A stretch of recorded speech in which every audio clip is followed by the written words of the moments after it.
to use to scan the passes. The verifying app is in development at the moment. It's just about done. I think they're going through their final trials of that, so it will be within the next couple of weeks. There's concern that not every New Zealander will be able to get their head around the tech. Older people can ask their family, their relatives, trusted people to help them out with that code, to be able to get on and organise their passport. We're also looking at walk-up options as well. I haven't got details on that today, but the ability for people to go to places in order to get their certificates printed. The pass will only be valid for 6 months from the date it's issued to you. That's because boosters will likely be needed by then. Kiwis were so keen to get their pass first thing this morning, the My COVID Record website crashed. The system can produce about 200 certificates per second, but there's a lot of people trying to log in and produce their certificates at the moment. The pass is for domestic use only. If you need one to travel overseas, you'll have to apply for a separate international vaccine certificate. That can be done online too, when it's working. Madison Reedy, News Hub. The newest of our new normals is just around the corner. The government will turn on the traffic light system for the whole country next month, no matter how vaccinated we are. But as political reporter Jenna Lynch explains, if your region is under-vaccinated, you'll face Auckland-style red light restrictions. Letting Aucklanders loose put a real dampener on the day of summer in Dunedin. I think it's a bit risky. It is a bit risky. Well, I'm not too keen on them coming down to the South Island. Not very comfortable, really. I reckon it's a bad idea. But they're coming, and so's a whole new system. The good people of the South haven't the foggiest what the traffic light even is. No, I don't know, sorry. Finding it a wee bit hard to navigate. I haven't tried to understand it. I don't really understand it that much. I have a fair idea. I've heard of it, don't entirely understand it. So here it is in a nutshell. Green or here is a lot like level 1. Orange or reduce will see restrictions only apply at non-vaccinated venues, and red or restrict will be similar to level 2 but with vaccine passes. The lights go on beginning of December across the whole country. We are in a new phase in our fight against COVID-19. That's right, 90% or not, full speed ahead. The government flips the switch, but prepared to pump the brakes. No area will step into this new framework at green.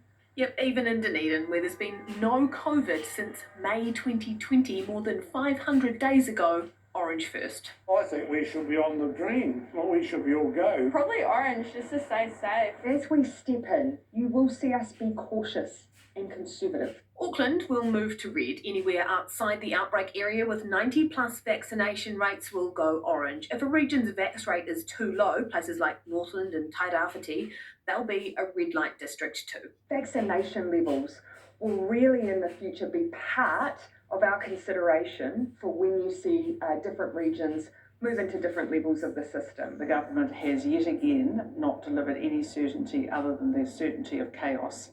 Once the summer break ends, it becomes all the more important because come January 17, there'll be no vaccine or test requirements to leave Auckland. The new normal is here. Delta is here, and we have changed our strategy. It took a while to get here because while we were prepped for Delta to arrive, the government never had a plan for it sticking around. The Director General admitting today the only plan was zero, our elimination strategy. We're ready for an outbreak response, which is what we had done with a significant surge, people in quarantine, and then going back down to elimination. The arrogance of this government and its health officials has meant that Māori are now at the back of the queue. We didn't plan for, and I think this was a real problem, is that we needed other strategies to deal with transmission in marginalised groups. So Auckland is now 3 months into a short, sharp lockdown and counting. Kia ora, Jenna. So what's the threshold for lower vaccinated regions to be plunged into the red Glory. light? Us Auckland is. Yes, I think any region whose vaccination rates are lower than 85% come November the 29th will turn red. And to make it back out into orange with the rest of us, they'll need to hit that 90% threshold or thereabouts. We understand the government is going to be pretty pragmatic about that. That starts to throw up some pretty serious question marks around some of the summer festivals in the likes of Northland and Gisborne. rhythm and vines, for instance, but the government seems pretty optimistic that the removal of freedoms for the unvaccinated, the likes of going to the pub or going to the gym, will drive the numbers up. And speaking of Northland, if you are planning on heading there this summer, it does sound like there is going to be a heavier police presence for checking going north, though we understand it won't necessarily be at the Auckland border impeding traffic flow through to the likes of Matakana or Ruakaka. It's more likely that that will be further up the line toward the far north. Tēnā Jenna. COVID-19 is back in the community in the South Island. It's not being counted as part of the daily total, but there is a new case, a person who flew into Christchurch from Auckland at the weekend. There were 194 official new COVID cases today and one more death. The patient, a man in his 60s, died at North Shore Hospital. Of today's cases, 180 are in Auckland, 5 in Waikato, 3 in Northland and 6 in Lakes or Taupo and Turangi. And those numbers in brackets are new cases reported since those numbers were released. Health correspondent Lucy Warhurst has more. Christchurch is back on high alert after a person who recently visited Auckland tested positive. Yeah, of course I'm concerned, but hopefully it's a fleeting one like the last one. Fingers crossed that it's just a one-off and that it can be kept under control. Shocked but not surprised. It's already been down here before. It was a matter of time before it's going to come back. With just over 5 weeks to go until Christmas, businesses in the South Island are hoping to avoid a lockdown. You know, we've come through the first lockdown, the second lockdown. It's getting busier, which is good, so I'm more than confident that it will pick itself up again if it were to happen. Dr. Ashley Bloomfield says it's why vaccination passes are needed in all regions. We are seeing cases, of course, despite best efforts, escape from Auckland. There were 6 new cases in Taupo today and another in Turangi, which is linked to the Taupo cases.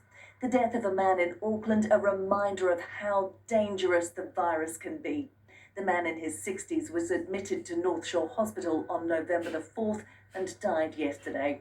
The cluster at the Rosaria Rest Home in Avondale has now grown to 5, with another resident returning a positive result today. Since the pandemic began in early 2020, New Zealand has had more than 9,000 cases of COVID. But new research shows without locking down way back in March last year, the situation could have been far worse. By the end of 2020, COVID could have infected a third of the population and killed more than 30,000. Elimination and the alert levels have served New Zealand well. It delivered the lowest number of cases, hospitalisations and deaths in the OECD. Now to see what the next stage brings. Lucy Warhurst, News Hub. And Holly Henry joins us now from Christchurch. Holly, what more can you tell us about this case? Well, importantly, they do know that there is a clear link between this case and the Auckland cluster. This person flew back to Christchurch on Saturday the 13th of November after being granted access to travel to Auckland for an event. They became symptomatic on the Sunday, were tested on the Monday, and that positive test result came in today. Now, they live in a household with 6 people who are all now isolating and being tested. But passengers who shared the same flight, that was from Auckland to Christchurch, flight NZ1295, are advised to monitor their symptoms and to get tested today. Holly Henry live from Christchurch. Thank you. Heather's in with today's weather now, and it was a windy day for most of the country. Yes, it certainly was, especially in exposure.